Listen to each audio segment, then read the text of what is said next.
Assalamualaikum warahmatullahi wabarakatuh. Kepada yang terhormat Ibu Ana Yuelartati selaku dosen pengampu mata kuliah Public Speaking. Di sini saya Kurnia Hajaroh Dwi Alfiani dengan NIM 19102021066 akan mempresentasikan tentang teori feminisme dalam studi hubungan internasional. Baik, saya akan memulai presentasi saya. Feminisme. Asumsi dasar. Feminisme adalah tentang upaya yang bertujuan agar semua gender memiliki hak dan kesempatan yang sama, mencakup menghormati keberagaman keahlian, identitas, pengetahuan, kekuatan, dan perjuangan untuk memberdayakan dan mewujudkan semua hak mereka secara penuh. Termasuk juga sebagai gerakan untuk mengakhiri eksploitasi seks, penindasan, serta untuk mencapai kesetaraan gender secara penuh dan hukum, dan dalam segala aspek seluruh kehidupan. Sejarah. Saya akan menceritakan sedikit tentang sejarah pada awal kemunculannya. Feminisme adalah nama untuk sebuah gerakan sosial hak-hak perempuan di Seneca Falls, New York di tahun 1848 oleh yaitu Elizabeth Cady Stanton dan Susan B. Anthony. Mereka adalah orang pertama dalam sejarah yang melakukan pengorganisasian gerakan sosial perempuan pada abad ke-19 untuk menghapus perbudakan di Amerika Serikat dan hak perempuan untuk memilih. Gerakan feminisme dimulai sejak akhir abad ke-18, di mana suara wanita di bidang hukum, khususnya teori hukum, itu muncul dan berarti. Dan di akhir abad 20, gerakan feminis banyak dipandang sebagai sempalan gerakan critical legal studies, yang pada intinya banyak memberikan kritik terhadap logika hukum yang selama ini digunakan untuk sifat manipulatif dan ketergantungan hukum. Dalam perspektif teori hubungan internasional, terdapat 3 pendekatan feminisme, yaitu yang pertama ada feminisme liberal, yang kedua ada feminisme marxis, dan yang ketiga adalah feminisme radikal. Dan studi case saya ialah perspektif feminisme dalam hubungan internasional, yaitu studi kasus pasukan bersenjata perempuan Kurdi atau pasukan Peshmerga di Irak. Berawal dari ISIS menangkap perempuan dan anak-anak sebagai rampasan dalam operasi militer untuk dijual dan dijadikan sebagai budak, termasuk penjualan perempuan, pemerkosaan, kekerasan seksual, serta pemindahan paksa perempuan dan anak-anak secara tidak manusiawi. Berdasarkan United Nations Office of the Special Representative of the Secretary General on Sexual Violence in Conflict ISIS membuat pasar budak untuk jual beli budak dan menetapkan harga berdasarkan usia dan tingkat kecantikan budak. ISIS secara khusus membagi atau memplotkan perempuan Yazidi korban penangkapan dan penculikan ke dalam 3 kelompok. Yang pertama yaitu perempuan yang sudah menikah dan memiliki anak, dan yang kedua perempuan yang sudah menikah dan belum memiliki anak, dan yang ketiga perempuan muda yang belum menikah dan anak-anak perempuan. Masing-masing kelompok yang telah diklasifikasikan dipindahkan ke lokasi yang berbeda di wilayah yang dikuasai oleh ISIS itu sendiri.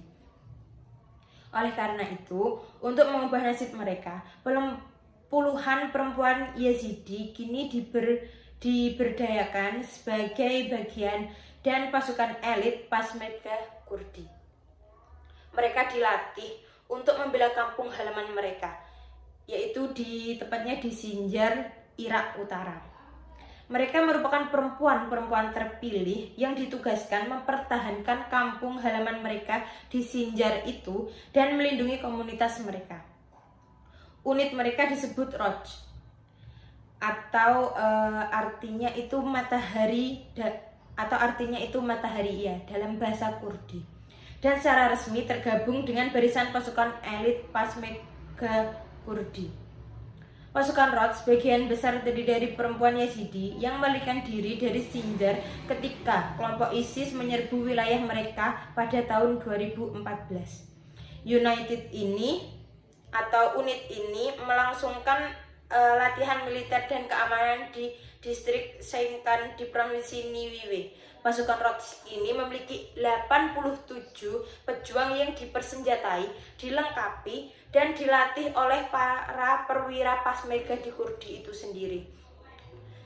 Sehingga pada Oktober 2020, Baghdad dan Irbil mencapai kesepakatan tentang pemerintah dan keamanan di distrik Sinjar. Perjanjian tersebut menyerukan penarikan kelompok-kelompok bersenjata yang menguasai distrik tersebut setelah direbut kembali dari ISIS pada tahun 2015. Pasukan Mobilitas Rakyat atau PMF dan Partai Pekerja Kurdistan PKK termasuk di antara kelompok-kelompok bersenjata yang seharusnya ditarik dari Sinjar.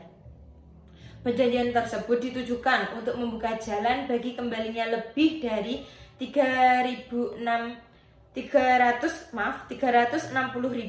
orang Yazidi yang masih tinggal di kampung-kampung pengungsian sejak melarikan diri dari wilayah mereka, yaitu pada tahun 2014.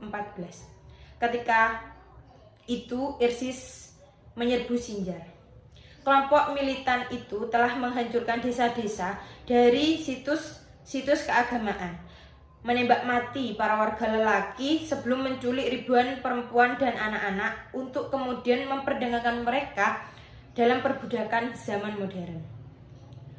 Dari kesimpulan teori feminis dan studi case yang saya presentasikan tadi ialah feminisme dalam kajian ilmu hubungan internasional dipahami sebagai kajian tentang kesetaraan gender di dunia. Dalam isu high politik, ilmu hubungan internasional membahas mengenai isu perang dan konflik. Dalam perang ataupun konflik terdapat pahlawan dan korban ataupun subjek dan objek dalam keberlangsungannya. Permasalahan utama adalah banyaknya stereotip yang memandang perempuan adalah objek dan laki-laki adalah subjek.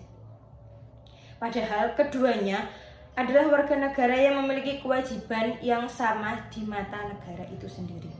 Feminisme di bidang kemiliteran kurang relevan dalam kajian ilmu hubungan internasional karena dilihat dari studi case pasukan perempuan Peshmerga, mereka memberikan kontribusi untuk negara dan juga bagi gerakan feminisme. Tetapi karena negara Irak menganggap pasukan tersebut bukan pasukan formal dan juga kaum Kurdi tidak memiliki tempat di hati Irak, sehingga apapun kontribusinya terhalang oleh kepentingan aktor negara. Meskipun begitu, pasukan perempuan bersenjata Kurdi tidak lelah memperjuangkan kemerdekaan mereka meskipun banyak rintangan yang harus dilalui. Sekian presentasi public speaking studi case feminisme dalam teori hubungan internasional dari saya. Apabila ada kesalahan kata atau tutur kata dari saya, mohon dimaafkan. Wassalamualaikum warahmatullahi wabarakatuh. Terima kasih.